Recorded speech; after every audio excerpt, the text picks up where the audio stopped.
I just finished watching the Fallout TV show on Prime Video and waited a bit before publishing a quick no-spoiler review about the show. Fallout games from Bethesda have been some of my favorite games, Fallout 3 and 4 especially, with Fallout 76 being a combination of hit and misses. When the show was announced, I was skeptical, especially after the Rings of Power disaster, but now I can happily say that I was mistaken and I want to share my feedback. Let's start with world building, which was my first priority. A show about Fallout must be able to capture the environment, the culture, and all the background aspects of a society, from the fashion to cars to buildings and architecture and so on. And given the work already done by Bethesda in the games and art books, it should be in line with that body of work. And I can happily say that they hit the mark here.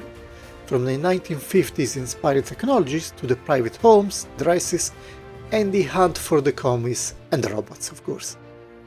From destroyed cities and houses, the deserts and forests, new villages built from wrecks of a bygone age, to the vault niches, just perfect from this point of view.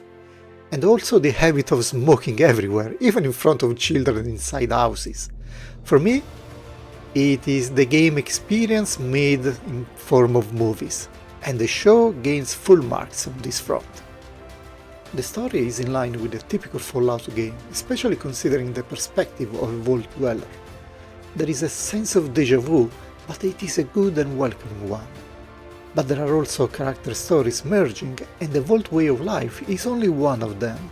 We move from the perspective of a vault dweller that must leave its controlled environment and enter the wasteland, to a squire of the Brotherhood of Steel struggling with its way of life, and also a ghoul with its condition. There is a good writing in taking the different stories starting independently and then merging them together until the conclusion of the entire Season 1. Yes, there are some strokes of luck happening to move the story forward, but everything moves smoothly because you can feel that there are primarily the characters' actions and choices influencing how things go.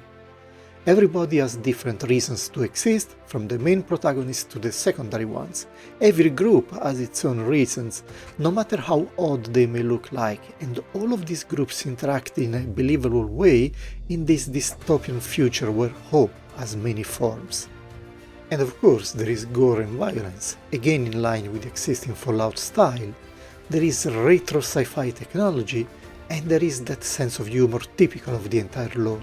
And the movie director and writers have done a great job in balancing all of these aspects in an enjoyable way at the right time in the right scene. Looking at special effects, there is a big use of prosthetics, like for the ghoul. Outdoor scenes have been built for the movie, like the Red Rocket Station or the Super Duper Mart. They really look like from the game, honestly.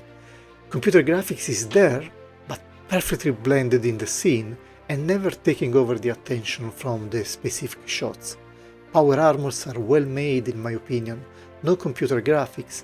At the beginning they seem to be too agile and light, at least for me that have played the games, but then you can start feeling the heavy metal during the fights. Lot of gore going around, but you are in a Fallout game show, you can feel at home here.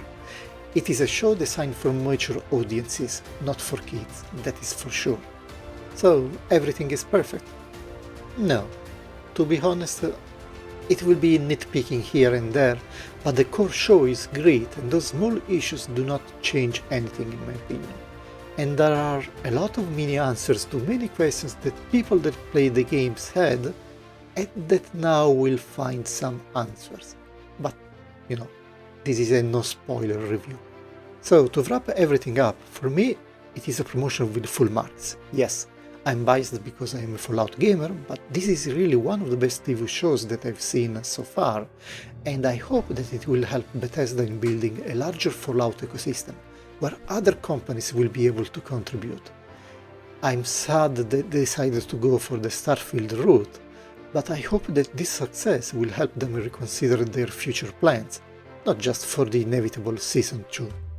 In any way, we got a great TV show which is interesting and fun to view. I strongly recommend it to you if you are not watching it right now. But if you already watched it, what do you think? Did you enjoy it? Are you planning to install again Fallout 4 or 3 even, and start another playthrough? Feel free to leave your comments below. In the meanwhile, have a nice rest of the day in a pre-apocalyptic world.